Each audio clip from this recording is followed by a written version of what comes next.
Bueno, pues bienvenidos a la charla Maquinitas de un tren en marcha, nuestra primera vez construyendo y lanzando un producto nuevo.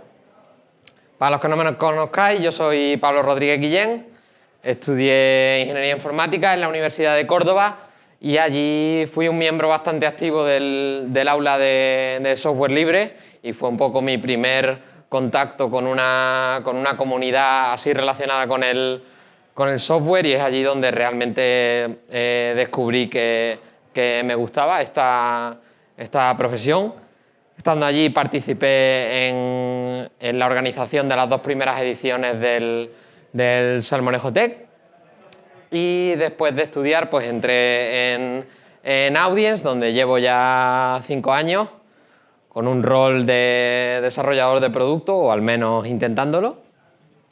Y después de terminar mi etapa en el aula de software libre, pues como seguía teniendo ganas de montar cosillas y mover comunidad por ahí, pues monté con unos amigos Córdoba Software Crafters, que es una comunidad no tan pro como la que tenéis aquí en Barcelona. De hecho, últimamente estamos un poquito más inactivos, pero bueno, yo la voy mencionando porque en algún momento nos vendremos arriba y quizás montamos algo así más grandecillo, así que vaya calando. Y bueno, habiendo organizado eventos y demás, nada que no conozca sin los patrocinadores. Obviamente es imposible hacer eventos de este tipo porque requieren muchísimos gastos. Y nada, la verdad que en Audience nosotros siempre apoyamos mucho la comunidad porque nos hemos alimentado mucho de ella y creo que es de recibo también dar a cambio. Además, a mí me ha venido estupendo para copiarme el logo. Pues como es así nuevo, no lo tenía muy a mano, la verdad. Vale. Esta charla va a ir sobre un viaje, entonces va a haber bastante parte del contexto. Yo creo que el contexto va a ser importante. Así que, bueno, vamos poquito a poco. Lo primero, ¿a qué nos dedicamos para los que no nos conozcan? En Audience somos una empresa B2B, ¿vale? Y hacemos análisis de audiencias basados en datos de redes sociales. Entonces, nos remontamos a 2024. En 2024 éramos unas 70 personas, la mitad de ellas de producto e ingeniería, y habíamos hecho 3 adquisiciones de otras empresas con otros productos relacionados con el nuestro, con equipos más pequeños y demás. ¿Vale? ¿Eso qué significaba? Que teníamos una suite de productos y múltiples equipos, y os voy a hablar de un par de ellos que van a ser un poco los protagonistas de esta historia, ¿no? Primero es el equipo de Insights, ¿no? Que tenemos un producto que te da insights basados en datos de Twitter. Equipo con mentalidad de producto, donde tenemos Product Manager, Product Designer y 5 Product Developers, entre los que estoy yo. ¿Vale? Y el segundo actor es el equipo de Soprism, que fue una de las adquisiciones que hicimos, y que tienen un producto que utiliza la API de advertising de Meta para proveer insights a otras agencias de marketing, ¿no? Entonces, el tema de la API de advertising es relevante. Por si no sabéis cómo funciona, os lo explico rápidamente. No sé si alguna vez habéis intentado hacer una campaña en Instagram o algo así, pero básicamente tú defines como una audiencia target, ¿no? Pues chicas de Barcelona interesadas en el desarrollo de software, de este rango de edad, y te dice cuál es el tamaño de tu audiencia y demás. Pues básicamente esa es la información de la que te provee la API, y el equipo de Soprism utiliza esa API de Meta y por encima le añade varias capas, agregaciones, categorizaciones de los distintos datos, comparación con otros datasets, ¿no? Ese es un poco el valor añadido que tienen. Y lo último que pasó en 2024 es que LinkedIn sacó una API de advertising. Entonces, viendo que era el mismo tipo de API, pues parece que tiene bastante sentido, ¿no? ¿Qué retos había aquí para el equipo de Soprisen, ¿no? Para añadir esos datos de LinkedIn a los insights? Pues lo primero es que era que necesitábamos la aprobación de LinkedIn para el uso comercial de esta API, ¿no?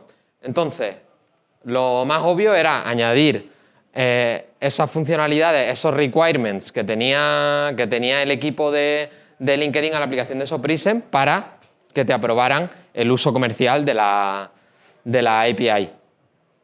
Pero en este producto hay una complejidad accidental bastante alta, se quería intentar, como era una API nueva y hay ahí un poco de oportunidad, ¿no?, de mercado y tal, se complicaba la cosa y al final optaron por hacer una aplicación con una herramienta de no-code, low-code, que cumpliera estos requisitos definidos por LinkedIn y una idea muy MVP del producto que se quería hacer, ¿no? Y efectivamente recibieron la aprobación. Y mientras tanto, en paralelo, otra cosa de la que había que hacer es realmente validar la utilidad de estos datos para nuestros clientes, ¿no? Entonces, bueno, aquí como la aplicación no code era así un poco complicada y tenía todos los requisitos estos de LinkedIn, que a lo mejor para nosotros no eran tan clave, se crearon varios scripts utilizando la API. Eran un poco liosos los scripts porque unos los hizo un equipo, otros un poco de movida, pero básicamente para obtener los datos y añadir esa capa de enriquecimiento, no ese valor añadido que comentaba antes. Y una vez adquirida la aprobación y demás, tenemos un equipo en Audience que, bueno, se llama equipo de soluciones, y ellos empezaron a vender, era una cosa que ya tenían, vendían como unos informes personalizados a ciertos clientes, utilizando datos de Twitter, datos de Meta con las aplicaciones que ya teníamos, y aquí añadieron datos de LinkedIn y nos sirvió para validar que había datos y había información que a nuestros clientes les interesaba, ¿no? Y nada, estos informes personalizados son unos Google Slides, o sea, cero para adelante. ¿Vale? Entonces, teniendo estas dos cosas ya listas por el equipo de Soprisen, llega diciembre de 2024 y habiendo tenido aprobación y habiendo validado, pues la compañía, ¿no?, define que queremos poner a disposición de los clientes los datos, pero de una manera self-service con un SaaS, ¿no?, con un producto. Ahora mismo la única manera en la que estábamos dando esos datos al cliente era a través de estos informes personalizados, ¿no?, como una especie más de consultoría, era como un volumen pequeño y queríamos eso llevarlo a más clientes, ¿no? Pero el problema aquí era que este equipo de Soprisen, que había estado trabajando en esto, pues bueno, era un equipo pequeño, sin mucha capacidad, y tenían una complejidad que manejar en su propio producto bastante alta, ¿no? Entonces no se veían con la capacidad de arrancar este nuevo producto, de evolucionar la versión no code que teníamos, ¿no? Y entonces la compañía decidió, después de barajar varias opciones, que el equipo de Insights, este que comentaba que utiliza datos de Twitter, asumiera un poco este reto de construir esa aplicación. Entonces, para hacer esto, básicamente lo que se decidió es un developer de otro equipo se unió a nosotros y la Product Manager y el Product Designer empezaron a compartir foco con la aplicación de Insights y con esta nueva que queríamos desarrollar, y yo y el otro compañero que se nos unió empezamos a darle caña a esto, ¿no? Y entonces, pues bueno, un equipo de 4 personas que habíamos estado acostumbrados a iterar y trabajar sobre un producto ya establecido, con cierta base de usuarios y demás. Esto de repente era empezar a construir desde cero y encima con piezas ya hechas, ¿no? Una cosa bastante nueva.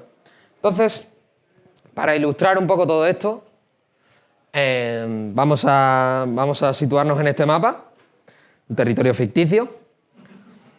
Cualquier parecido con la realidad es pura coincidencia, ¿vale? Y realmente es que cuando nos cayó la responsabilidad de este producto, ¿no? Se sintió como que nos montaron en un tren en marcha y nos pusieron a conducirlo, nos pusieron de maquinistas, ¿vale? Y lo único que estaba claro era que había que llegar a ese objetivo, a disponer los datos de LinkedIn de manera self-service, construyendo un nuevo producto, ¿vale? Entonces, cuando nos llegó todo este aluvión de información al equipo y a la gente que tuvimos responsabilidad aquí, pues bueno, había muchísima información. Entre ellas había un cierto plan de ejecución, ¿no? Que estaba enfocado a evolucionar esa aplicación low code, ¿no? Para que esté en un estado de MVP que queramos hacer release para los usuarios, ¿no? Y entonces ahí, como en ese plan de ejecución, había cosas como implementar un backend, ¿vale? 4 semanas, porque claro, nuestro backend eran unos scripts, que eran los que utilizaban para, ¿no? Luego, meter la comparación con el baseline, que es comparar con otro dataset, todos los datos, 2 semanas. Mejorar la UX, porque la verdad que la aplicación está no code y va un poco a pedales, ¿vale? Hay que decirlo. Y ¿qué pasa? Que también una de las razones por las que nos dijeron que un poco nos asignaban esta responsabilidad era intentar aplicarnos nuestro humilde saber hacer de desarrollo de producto, ¿no? Entonces, claro, para nosotros tener este listado ahí como de features y de cosas a hacer era como intentar ir de aquí a aquí por el corredor del Mediterráneo. Una auténtica tragedia, ¿no?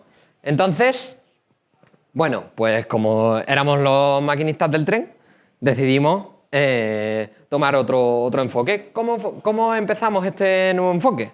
Bueno, pues si alguna vez habéis querido moveros en tren en España y habéis querido ir a algún lado, normalmente hay que pasar por ahí, ¿vale? Pero es como ir a lo seguro, ¿no? Pero es que nosotros realmente teníamos algo seguro. Teníamos a un equipo que estaba vendiendo datos de LinkedIn, ¿no? Y os comentaba antes que el proceso era ahí como súper tedioso porque había varios scripts, cada vez que lo ejecutaban fallaba, tenían poquísima autonomía, tenían dependencia con equipo técnico y con otro equipo, o sea, entonces parece que lo vimos muy claro, ¿no? Vamos a automatizar este flujo al equipo de soluciones porque nos ayuda como a avanzar, ¿no? Y a empezar a entender qué es lo que ya está hecho y demás. Y cuando consigamos automatizarle todo ese flujo, podrán hacer, ¿no? más informes de estos personalizados, ¿no? Entonces aquí lo que hicimos era pues intentar entender la lógica, ¿no? que había, que esto paso rápido porque no es relevante, pero bueno, básicamente había como que obtener las insights, calcular unos scores, ¿no? ese valor añadido, y luego hacer agregaciones por categoría, ¿no? Entonces nosotros para esto, pues lo que hicimos fue levantamos un backend, como nosotros nos planteamos llegar a ese primer objetivo, era levantar un servicio backend, ¿vale? Implementar esa lógica y luego el output, mandar un CSV con los datos a Slack, que era lo que estaban utilizando antes, la salida de los otros scripts que había, era eso, ¿no? Entonces, pues nada, pues empezamos a tirar por aquí. Y aquí estuvimos un rato avanzando, pero antes de llegar y de tener que pasar por el punto 1, pensamos que no estábamos del todo apuntando a nuestro objetivo final. Porque en este punto 1 realmente, esto que estaba haciendo el equipo de soluciones era realmente un servicio de consultoría. Y nosotros lo que estábamos intentando construir era un producto, self-service. ¿no? Entonces nos sirvió mucho para toda esa primera parte de entender la lógica y demás, pero ahora de repente identificamos que había un punto que no teníamos validado para nada, ¿no? Y era cómo representar esos datos, ¿no? Porque la representación que tenía nuestro equipo de consultoría era hacer un Google Slides manual, pero eso no escala a nivel self-service, ¿no? Entonces, decidimos intentar tirar a validar las representaciones de las insights. Eso nos iba a permitir que también stakeholders, expertos un poco del dominio dentro de la compañía, pudieran ver los datos y ver realmente ayudar a validar, ¿no? Y aquí, claro, nos llegó el primer melón, ¿no? El primer cambio de vía que había que decidir, ¿no? Y era si evolucionábamos la aplicación no-code o hacíamos un frontend nuevo. Claro, esto la verdad fue una movida, sinceramente. A día de hoy sigo sin estar muy seguro. Había cosas que estaban claras, ¿no? Obviamente tú en el largo plazo pues quieres la libertad y la flexibilidad que te da un frontend tuyo, ¿no? Pero claro, la aplicación no-code, aunque le faltaba, podríamos decir, más de la mitad del camino de lo que teníamos en nuestra cabeza de MVP, claro, tenía ya trabajo avanzado, ¿no? Entonces, bueno, al final terminamos haciendo esta lista de pros y contras. Babel era la aplicación no-code. Esto es literal lo que está en nuestro Notion. Es verdad que no solo cuenta el número de puntos, sino el peso de cada uno. O sea, Babel, que ya tuviera features desarrolladas, eso tenía peso bastante fuerte, ¿no? Pero al final terminamos decidiéndonos por arrancar la aplicación frontend, ¿vale? Porque había ciertas cosas de las que no teníamos mucha seguridad, no sabíamos si iba a poder validar nuestra certificación de seguridad, ya teníamos un servicio de autenticación centralizado y que tenía un paquete de TypeScript para utilizar. Entonces, claro, ahora había que ver cómo conectábamos la aplicación no-code con esa autenticación centralizada. Entonces, bueno, aquí al final, como había que desbloquear, tiramos por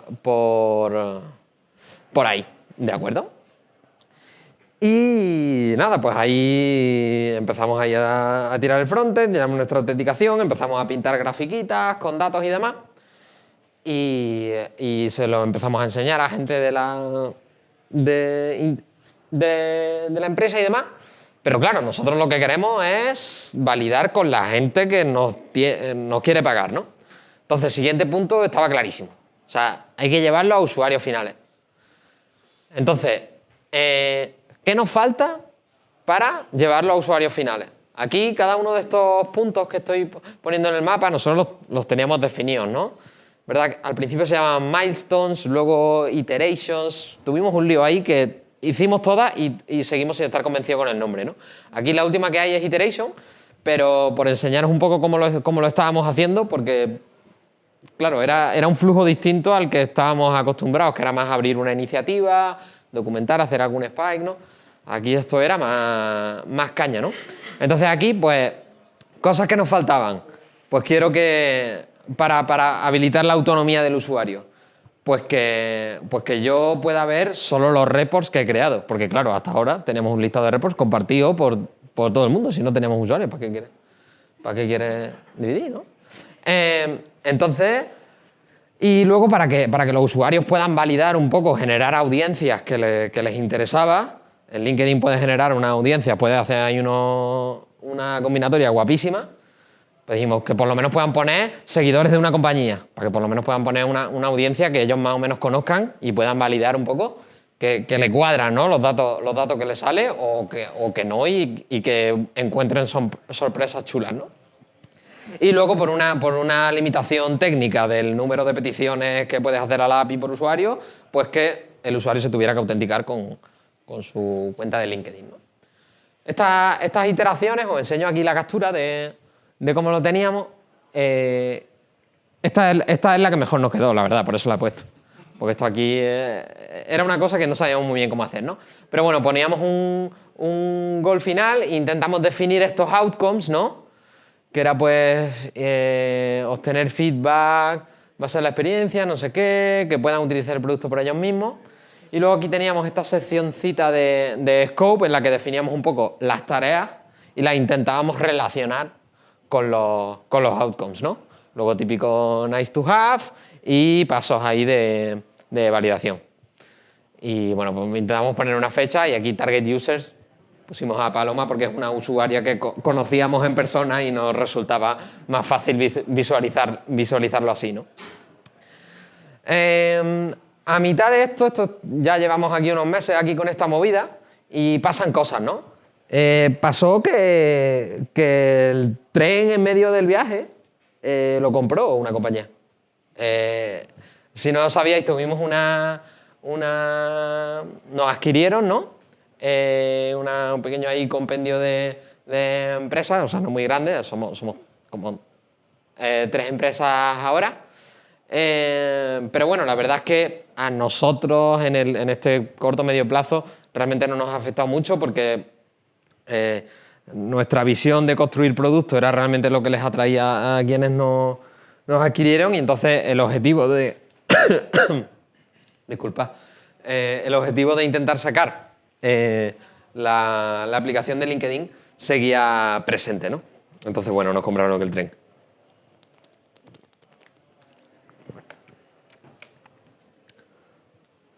A nivel de cronología, esto coincide con otra cosa guapa que ha pasado en la industria, no sé si os habéis enterado. ¿Vale? Claro, de repente el tren, ¿vale? Con la movida de la IA, además teníamos un contexto bastante chulo, la verdad, para empezar a jugar. Nosotros por esta fecha nos subimos un poco al barco de cuando salió Cursor y ya no era preguntarle una cosilla a ChatGPT, sino realmente podías hacer código ahí bastante tal. Empezaron todos los tweets de me he hecho una aplicación increíble, al día siguiente me han hackeado. Vale. Cuando empezó todo aquello, pues aquí teníamos una oportunidad, ¿no? Y de hecho, para esta misma iteración ya lo utilizamos. Aquí creo que teníamos, ¿cómo era? Un formulario para crear reports basados en los seguidores de una compañía en Estados Unidos. Eso, el frontend nos lo hicimos ahí con IA, plan, para llegar en cuanto antes a los usuarios que nos pudieran probar y luego mientras los usuarios estaban ahí probando y esperábamos su feedback, pues tranquilamente vamos a ir manejando, ¿no? Pero es verdad que esto nos dio velocidad y a día de hoy nos la sigue dando, entonces no quería obviar esto que pasó. Seguimos viendo un poquito más de paso.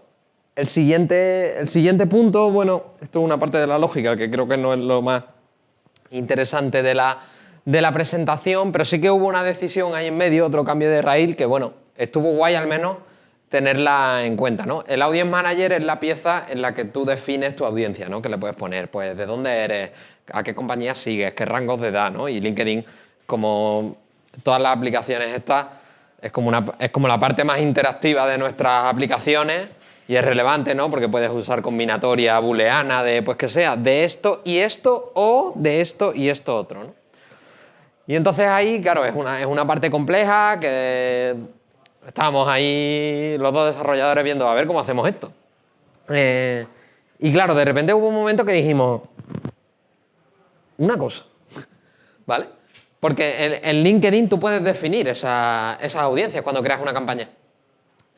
Y de hecho, una de las features obligatorias para la validación que hicimos que se hizo en la otra aplicación era poder utilizar las audiencias que tú te defines en LinkedIn dentro del producto, ¿no? Entonces dijimos, oye, ¿y si en lugar de hacer que tengas que definir aquí dentro del producto, lo mandamos a LinkedIn, que lo crea allí, que ya tienen su menú interactivo, no muy guay, la verdad, y luego que se vuelvan al producto y lo usemos? Bueno, pues lo tuvimos en cuenta y al final decidimos que no.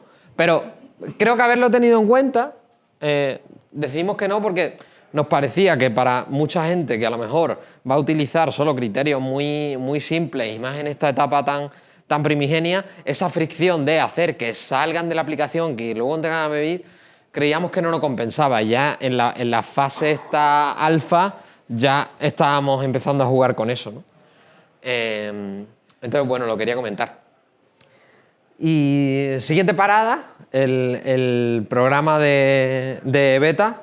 Esto es una cosa bastante guay con la que yo estaba motivado ahí en este reto, que era poder pues eso, juntarme con usuarios, tener entrevistas y tal. Al final, en el mundo B2B, lo de las analíticas, de hacer un TAB y de igual, el 64% de mis usuarios han preferido esto. Eso no mola mucho porque el volumen de tráfico no es tan grande, pero el B2B también tiene su cosa guay, que es que con ciertos clientes hay confi, ¿sabes? Y entonces le puedes decir, oye, vamos a meter una llamada, tengo esto, pruébamelo, no sé qué. Recibimos algunos correos ahí con bastante feedback, algunas entrevistas guays, la verdad, estuvo bien. ¿Y qué pasa? Que para hacer esto necesitamos, de nuevo, igual una nueva funcionalidad. No íbamos a hacer aquí un programa beta que ya era como a más usuarios y de repente darle acceso ilimitado. A ver si van a empezar aquí. Entonces, implementamos una limitación de puedes crear 3 reports, one-off, o sea, movidas de suscripción, de se acaba el mes, se te renuevan, nada de eso. Tienes 3 reports para toda la historia. Y si quieres alguno más, a lo mejor te lo damos, a lo mejor no. ¿Sabes? Hago ahí la query en base de datos y ya vamos viendo. Vale, pero de nuevo, hicimos lo necesario para poder habilitar este programa beta y ahí empezamos un poco con las entrevistas a los clientes y sacamos cosillas, ¿no? Pues la gente quería exportar los datos, el CSV mítico. La gente quería poder exportar los datos. Como venía diciendo, en estas entrevistas también descubrimos que los usuarios querían un audience summary, ¿no? Una especie de resumen de la audiencia, porque encontraban ahí una marabunta de datos cuando nada más entrar al report. Y también nos sirvió para descubrir cuáles eran las insights, los data points más relevantes para ellos, los que más calidad tenían, los que pecaban un poco de falta de cobertura y demás. Y estábamos en un punto en el que queríamos salir realmente y hacer release lo antes posible, porque lo que se nos había dicho era que aquí había una oportunidad de mercado y había que salir, ¿no? Entonces nosotros queríamos salir cuanto antes, pero también había que balancear un poco de no somos una startup, tenemos unos usuarios y a ver si vamos a sacar ahora un mojoncillo y va a ser peor el remedio que la enfermedad, ¿no? Entonces, después de este programa de beta, era además el verano, no sé qué, entonces dedicamos un poco a coger una de las insights que a nosotros, por experiencia en otros productos y que habíamos un poco validado con los clientes, una de las insights que era más importante, nos pusimos a mejorar la cobertura. Pensamos ahí en un quick win para crecer la cobertura ahí de manera orgánica a través de los inputs que metían los usuarios y demás. Y nada, todo esto estábamos como en plan, vamos a salir, ¿no? Aquí, bueno, esto era la primera release que hacíamos después de la adquisición, lo típico, se dice una semana, no, al final es otra, tal. Pero se hizo la release el 4 de septiembre de este producto. Aprovechando ahí esos retrasos de última orilla, hicimos una feature más relacionada con el account management, porque claro, al ser B2B nosotros funcionamos que hay una empresa, una cuenta que se suscribe, por así decirlo, a nuestra aplicación y luego dentro de esa empresa hay como varios usuarios. Nosotros solo tenemos usuarios porque, claro, no hay nadie pagando ni nada. Y entonces, bueno, era una cosa que queríamos añadir a priori después de la release, pero con esas semanillas ahí de margen y teniendo aquí el tren bala pues salió, la verdad. ¿Vale? Y algunos datillos después de la release. Pues mirad, usuarios totales 134. De esos, 67 eran como nuevos que habían entrado después de la campaña de salir y los que había antes eran usuarios usuarios beta. Aquí estas filitas en rojo, reports creados. Estamos a 28 reports creados, obviamente sin contar usuarios internos, ¿vale? Todos estos usuarios externos. Algunas cosillas guay por aquí, report públicos, que es una funcionalidad que añadimos para traer tráfico. Aquí esta semana se hizo algo, nosotros vamos ahí hablando con Customer Success y demás, y bueno, bastante visitas a report públicos, pero bueno, nada, o sea, siempre es muy importante, obviamente, medir un poco todo, y ahora, sobre todo estas primeras semanas, pues estamos como anotando así un poco este summary de lo que vamos teniendo.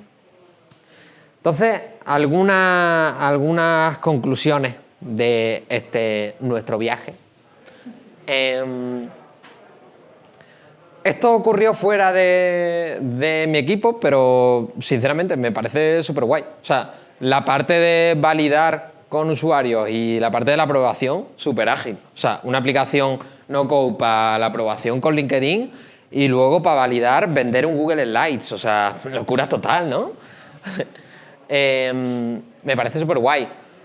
Luego, utilizar al equipo de soluciones como stakeholder nos fue súper útil. De hecho, las primeras semanas, claro, era como eran los únicos que conocían un poco el dominio, y teníamos reuniones semanales con ellos y le íbamos preguntando dudas que nos surgían durante la semana y demás. Pero luego también hicimos ese girito, ¿no? Porque nos percatamos de que realmente la consultoría que ellos estaban haciendo no era el objetivo final. Nosotros queríamos construir un producto, y aunque ellos eran expertos en el dominio y demás, no podíamos contar con ellos como únicos stakeholders, ¿no? Luego, esto es una cosa guay de no ser ahí, de estar un poco establecidos, que ya había una base de usuarios de otra aplicación, pero nuestra también, y usuarios que conocíamos y que podíamos tirar de ellos para pillar feedback. Pero a ver, no es oro todo lo que reluce, ¿no? O sea, esta aplicación ha salido en 9 meses desde que nos llegó ese aluvión de información. Y bueno, ya habéis visto las métricas. La verdad es que no hay mucho report creados. Parecía que esto era una oportunidad de mercado y que nos íbamos a morir de éxito. No está siendo así. Pero bueno, nada, hay que seguir trabajando. De todos esos usuarios, además, es cierto que muchos son usuarios que ya están pagando otros de nuestros productos, y que le hemos dado acceso a 3 reports para que vayan probando y demás. Y aunque no tengamos ahí un volumen de usuarios de pago muy grande, sí que tener datos de LinkedIn como incentivo para renovaciones, sabemos que ha funcionado, sabemos que hay algún cliente que ha incluido en su suscripción la parte de LinkedIn porque le interesa, ¿vale? Así que bueno, o sea, tampoco es que desde un poco el management y demás, tampoco está tan mal. Está como está. O sea, esto es honestidad por delante, ¿vale? Entonces, otra conclusión así que hemos sacado, esto entendedme, ¿vale? Cuando digo moverse como una startup, nosotros veníamos acostumbrados de un producto como mucho más establecido, ¿no? Y una de las cosas guay es que ahora hay como un foco súper claro y súper medible, que es traer usuarios de pago y que esos usuarios hagan reports, porque si los traemos y encima no crean reports, pues se van a ir. O sea, es traer usuarios de pago e intentar mantenerlos, teniendo ese foco como único, ¿vale? Pues intentar arriesgarse un poco más y moverse un poco más como una startup, sin dejar de lado todas las prácticas Lean, de evitar el desperdicio y demás, y de proveer valor, pero arriesgarse un poco más. O sea, si sacamos una feature nueva, no hay usuarios de pago a los que vamos a espantar. O sea, un poco más de valentía queremos tener ahora, ¿no? En esta siguiente fase, y nada, ahí lo estamos intentando. Y esto es todo. Muchísimas gracias. Hola, ¿qué tal? Primero de todo, gracias por la transparencia y compartir con nosotros a puerta abierta, ¿no? Todo lo que ha pasado. Vale. Yo creo que es súper chulo el poder compartir este detalle. Yo estoy súper curioso por un par de temas. Uno, ya lo sabes, ya hacías tú un poco el spoiler, ¿no? Que a nivel de impacto quizá, bueno, pues estáis iterando para conseguir un mejor impacto. Y estoy curioso de cómo estáis intentando identificar el camino a seguir. Y la pregunta quizá que lo engloba es si ahora viendo un poco este camino, ¿no? Del tren, Sí. mirando para atrás, que es muy fácil desde el punto de vista aquí sentado hacer de tribunero y opinar, pero desde tu punto de vista si cambiarías algo, si dirías, ostras, si ahora viendo estos 9 meses, esto lo hubiera hecho diferente. Es una pregunta muy interesante y si tenéis alguna opinión de qué habréis hecho distinto desde fuera, parece guay. Yo es una cosa que he hablado así en one-on-ones y demás, y sensación de que realmente lo hemos hecho lo mejor que hemos podido y creo que no haría ningún cambio muy radical. Decisiones ahí, la de tirar por el frontend en lugar de no code, o sea, luego es que además salió la IA, entonces claro, o sea, pero en no code nos habría pegado en la cara en algún momento seguro. Lo de dejar ahí un poco de lado el Excel y tirar ya la representación y demás. Bueno, yo no lo tengo claro, pero quizás creo que nos pusimos a validar esa representación, pero no lo hicimos tanto como a lo mejor deberíamos, porque el equipo de soluciones estaba muy a tope con nosotros, estábamos muy a diario con ellos, y quizás desde fuera en otros stakeholders a nivel interno no conseguimos, personalmente creo que no conseguimos traer tanto feedback. Pero, sinceramente, te diría que no habría nada gordo que cambiaría, porque tampoco... O sea, seguro que hay muchas maneras mejores de hacerlo. Y si empezara otra vez, a lo mejor sí, pero este camino que hemos seguido, yo ahora, haciendo esta presentación y revisando hacia atrás, creo que tiene sentido. ¿Crees que podría haber tenido sentido intentar buscar feedback del usuario mucho antes de cuando lo empezaste a buscar? Porque justamente una de las cosas que tú mismo has indicado en las conclusiones finales es que crees que hubiese sido, o que un gran aprendizaje es moverse un poco más como una startup, ¿no? Saber que si es algo nuevo, si es un producto que va a salir de cero, no tiene clientes principales, entonces puedes permitirte cagarla en esos momentos porque no hay nadie que se vaya a mosquear, digamos así. Y creo que también tenías una base de personas con las que podías hablar antes, ¿no? Sí. ¿Crees que es algo que podría haber sido...? Podría haber ocurrido, sí. De hecho, al final nuestro perfil de clientes son gente un poco profesional de este mundo del marketing y a lo mejor podíamos haber empezado a obtener feedback con un CSV. Eso podría haber pasado, la verdad. Es una cosa. Lo que pasa es que ahí teníamos un poco menos dudas de que los datos en crudo como tal iban a funcionar. ¿Sabes? Pero sí, es un punto. Es un punto bastante bueno. Todos los comentarios de este tipo los recojo muchísimo, la verdad. Muchas gracias. A la hora de elegir tecnologías, stacks, etcétera, ¿qué criterios sigues? Tirar por un poco nuestro estándar y lo que ya teníamos al final. Nosotros, por ejemplo, para cuando levantamos el backend, nosotros, aunque no tenemos muchas aplicaciones frontales, sí que servicios backend, no tenemos ahí un montón de microservicios, pero sí que tenemos varios servicios, ¿no? Entonces, eso estaba bastante trillado.